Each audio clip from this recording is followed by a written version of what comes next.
You'll never have to do the scene again. Just get it right one time and you're done.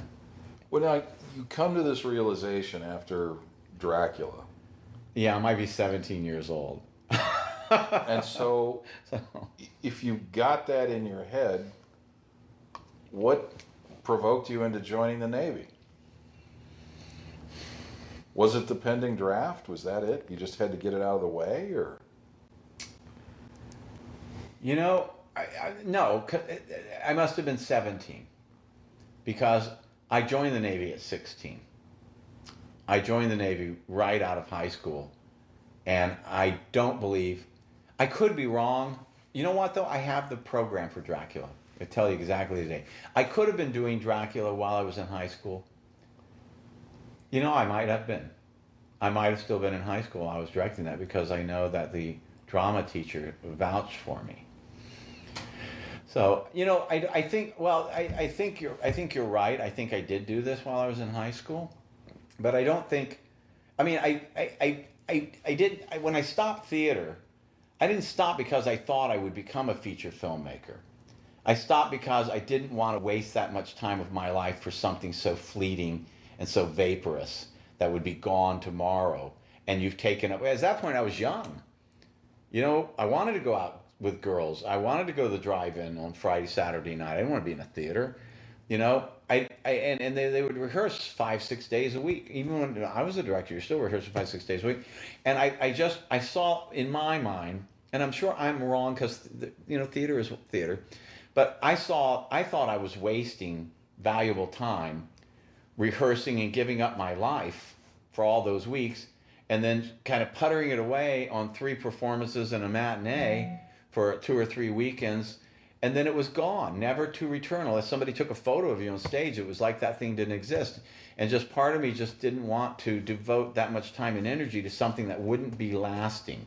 And it's not so much that I thought I would become a feature filmmaker, but what I realized is that I thought I would be wasting my time doing theater. And as all things come, you know, I never knew how difficult life really would be until I got out of high school and was kind of put out of my house. And all of a sudden I had to make that rent every week and pay the gas in that car and my insurance in that grocery store. When your parents are covering a lot of this, and it's high school, that's probably why I read Archie comics all the time. Life is so idyllic. They live at home, their parents take care of most of the stuff. Their biggest worries are whether Jughead's going to score a hamburger today or whether Betty goes out or Veronica goes out. And there's some kind of simplicity in those Archie comic books that's kind of like that Next Stop Willoughby Twilight Zone thing, where that undoubtedly, getting out of high school and being pushed out of the house, and then the harsh reality of having to take on the world, I'm sure probably killed a lot of my ideas of what was going to happen to me next. And you stop thinking about things that seem like playtime, like theater, and shooting Super 8 films and things like that, and sculpting and all that stuff, and you're faced with the harsh reality of here's the landlord, here's this, here's that, and here's a baby on the way. What are you going to do next, Fred? Well, I'm certainly not going to be shooting a Super 8 movie this weekend. So you were pretty much on your own out of high school?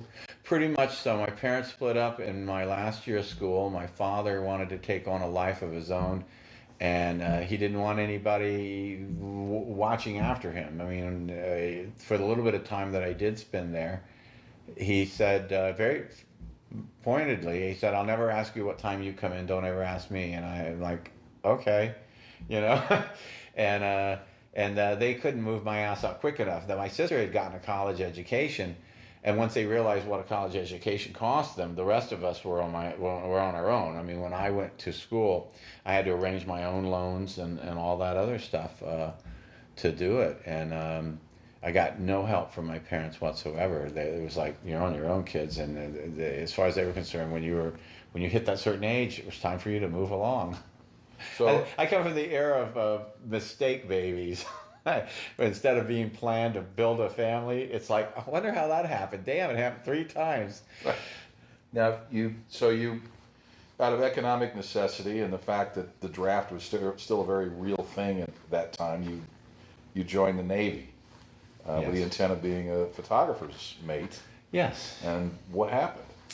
You know, once I was in, they just kind of said that they weren't bound to give me that school. And We lied to you. I had, yeah, and I had to look elsewhere. I picked a journalist mate, and you know, I became very ill, and I spent a lot of time in the hospital, and I missed out on the end of my boot camp, and everybody went on without me, and I was given the opportunity in the hospital to either go home or start boot camp all over again. Just go back to one. And it was like, I said, yeah, just, you know, I had pneumonia and conjunctivitis together. And I said, just have my parents come get me. And they did. And